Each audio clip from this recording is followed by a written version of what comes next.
Welcome back to the Martial Archives podcast. I'm Dave Kipper.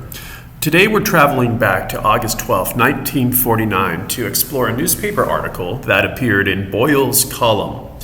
Hal Boyle was a Pulitzer Prize winning journalist best known for his reporting during World War II. After the war, his syndicated column appeared in more than 700 newspapers across the United States.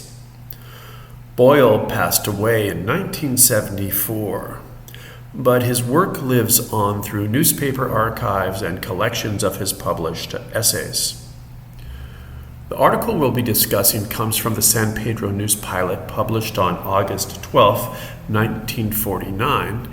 It also appeared in other California newspapers, including the Long Beach Press Telegram, the Santa Cruz Sentinel, and the Visalia Times Delta, along with hundreds of other papers across the country. After all, that's the power of a nationally syndicated column.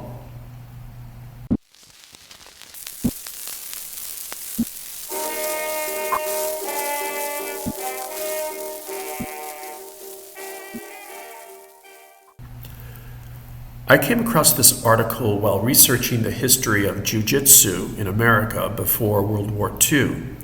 It's a subject I've become completely fascinated by. The deeper I dig, the more questions I have. Who was practicing jiu-jitsu in America? What techniques were they actually learning? What was their method of practice? How did the various styles compare?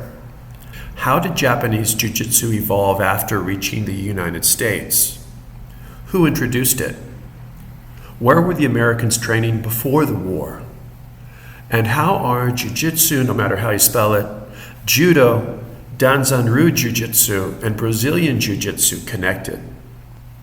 These are the kinds of questions I hope to answer through this ongoing project. And if you have any questions of your own, I'd love to hear them. They may even inspire a future episode. For today's episode, I'm going to read the article and share my thoughts and observations as we work through it together.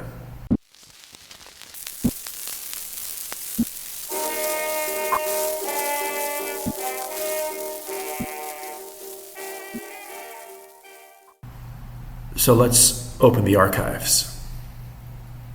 Boyle's column, "Woman Likes to Teach Dirty Fighting" by Hal Boyle. New York is the tagline. Men fall head over heels for hazel-eyed GALE VANCE. She really throws them. One reason they find this attractive blonde so irresistible is that she teaches jiu-jitsu, spelled J-U-J-I-T-S-U, and judo. Miss Vance is one of the few lady instructors in these bone-bending pastimes. "Jiu-jitsu is really just a sport," she said. "But judo is the science of dirty fighting. You use it when you're out for the kill. I like to teach dirty fighting. It's the quickest way of disposing of your opponent."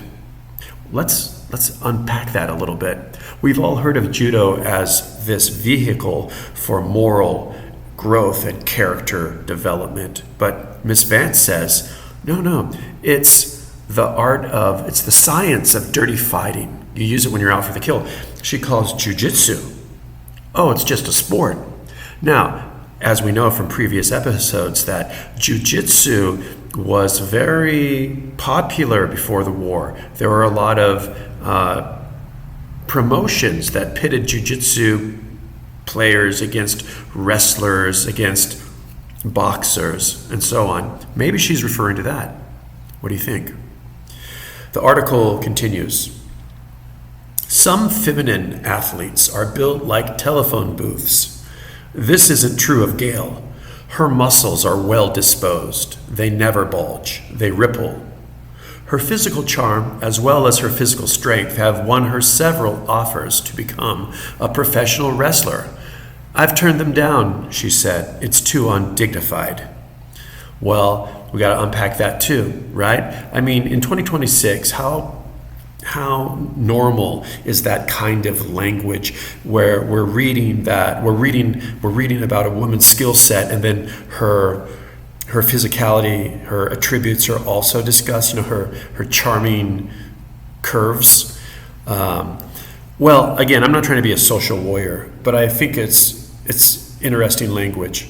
Her muscles are well disposed. They never bulge. They ripple. Well, certainly it's not, it's not disparaging by any means, but I see in 2026 some people could somehow be offended. What do you think? During the war, GALE was a member of a judo team that toured army camps and demonstrated deadly tricks to the troops, the story goes on.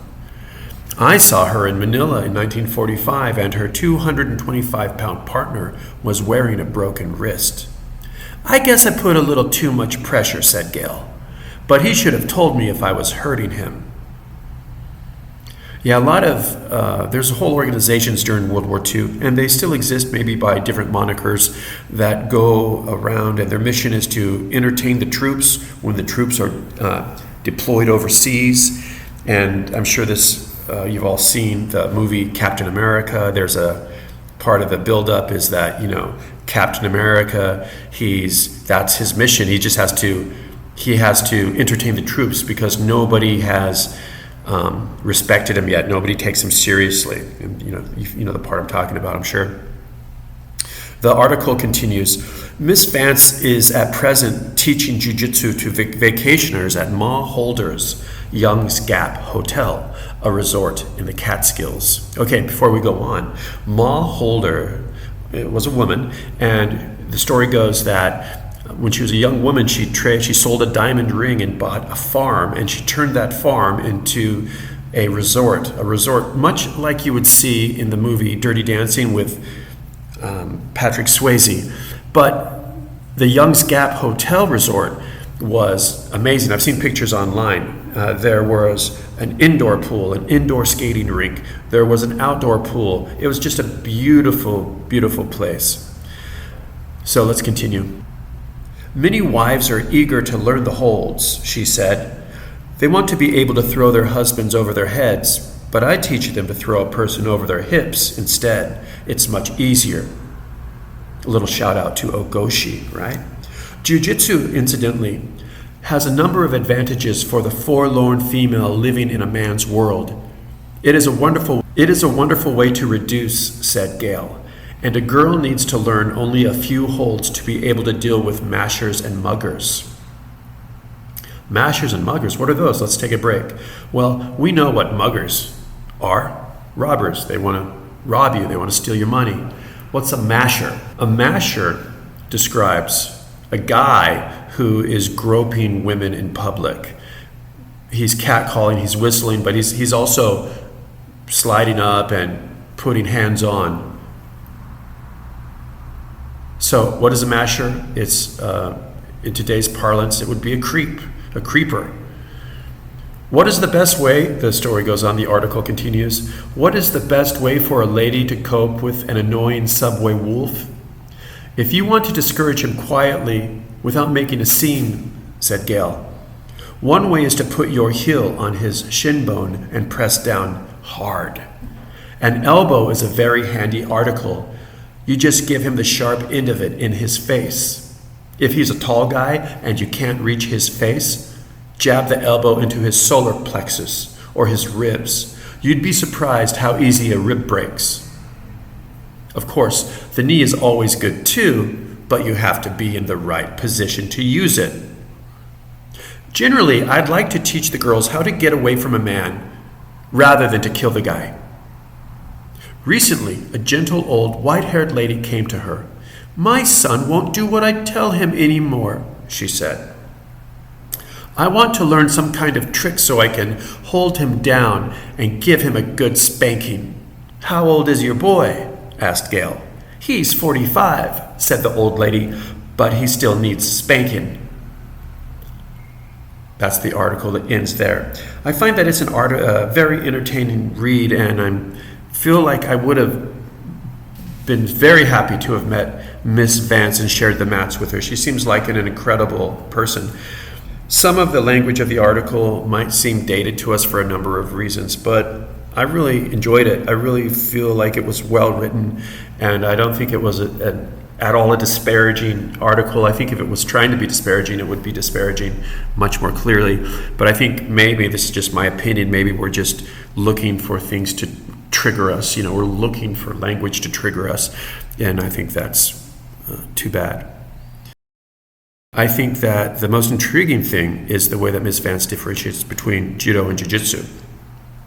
That, maybe this is evidence that both terms were used interchangeably, much the same way that my brother will say, "Oh, how's karate? You still training karate?" Well, actually, I'm training a lot of jiu-jitsu for the last 20 years. But you know what I mean? It's that sort of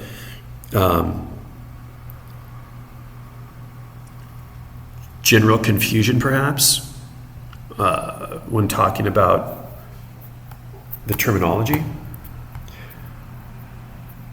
Anyway, thank you for listening to this episode of the Martial Archives. Tell a friend, leave a comment, follow the show. Reach out to me if you have maybe an idea for a show. And thanks again for opening the archives with me.